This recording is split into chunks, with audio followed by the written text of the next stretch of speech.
we chatted with Kurt Signetti yesterday. We got him on the program.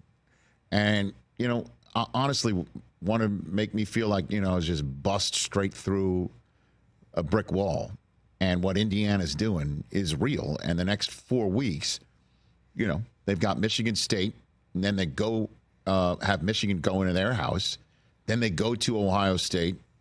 And normally that's one of those Ohio State, we'll just stay healthy best we can because we got the Michigan game the next week.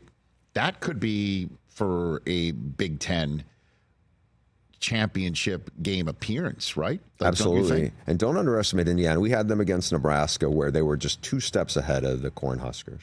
They just look, they execute, they're really well coached. I mean, they just are sharper. They just look like they're 1 step ahead of the teams they're playing, and Kurt Signetti brought a bunch of really good players from JMU with him. Like the kid who had two picks last week and won a pick six, Pons, he's not a tall corner, but he's a super athletic kid. Mm-hmm. He is a playmaker. They have speed on defense. I think that's the thing that surprises some coaches when they play Indiana. It's like, ooh, they're a little faster than we thought they were. And I think Signetti has good coordinators. The other Mike Shanahan, who's done a really good job, and Bryant Haynes is the DC. He's put together a good staff, and I just feel like they are really dialed in. They are. So what other games are you looking forward to this weekend, Bruce? I'm interested to see as we come out of like how this is. You got Florida, Georgia. Florida had a nice, I give Billy Napier a lot of credit because he's on the hottest seat in the country and he has battled and they have not quit on him at all. Now they have 5 games left. One of them is against a bad Florida State team. The other 4 are against like top 15 caliber teams. Mm-hmm. He needs to upset one of them. I mean, good luck if it's going to be Georgia, but because I think that's the toughest of the 4. But, I want to see how competitive Florida can be with them. We had a huge game last weekend that proved to be kind of, the wild one of the weekend, the most impactful, where I'm on a flight home from Columbus and I'm watching LSU is up by like 10 or 2 touchdowns on A&M and the Wi-Fi goes out for like 20 minutes. And then I'm watching a different game. I kind of gave up on the game. And then I'm looking, I'm like, wait a minute, A&M's now up 11? How did this happen?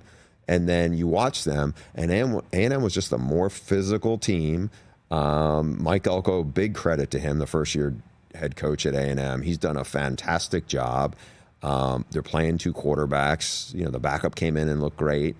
I mean, I want to see how these teams kind of come out of that game because right now I feel a lot of confidence in Georgia because I still think they're Georgia. We saw them get after Texas. They sure did. Still think Texas is a really talented team. But then who we believe in the SEC as one of the top 3 teams? Is it A&M with a really good defense and a really well-coached team and can really run the football?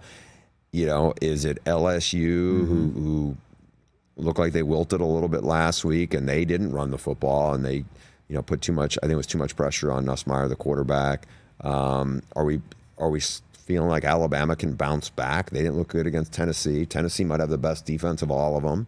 How about Kentucky Georgia against Tennessee, right? You got a Kentucky team that lost by 1 to Georgia, and was hasn't beat anybody else other than Ole Miss. Ole Miss, right? Yeah. That's what I'm saying. So maybe that's a they bring their giant slaying ability. I don't know. I'm just throwing stuff up against the wall here. What else? I mean, Georgia, Florida. That's basically the one. That is right? A headliner game right now. And I think what will be interesting, like Notre Dame had a big win last week. We've talked a decent amount on this show about Navy and Army resurgence, especially Navy. Mm-hmm. Notre Dame just hammered them, right? And so, quietly, it was a very good week if you're a Notre Dame fan because 2 things happened. 1, they beat a top 25 team convincingly. And 2, their win in week 1 at A&M now looks way better. Because A&M, is at the top of the SEC essentially, and they're a top 10 team, and Notre Dame went in there and beat them. You know, that's a really good win. You know, it's funny how we like look at the schedules and be like, oh, schedule's not going to look that good. Maybe this team. And then, you know, a couple of weeks ago, it's like, oh, Army and Navy are ranked. Maybe that's going to be good because USC is not that good. Well, now the A&M win is going to carry a lot more weight. Catch the Rich Eisen Show every single day on the Roku Channel, 12 to 3 Eastern, for free.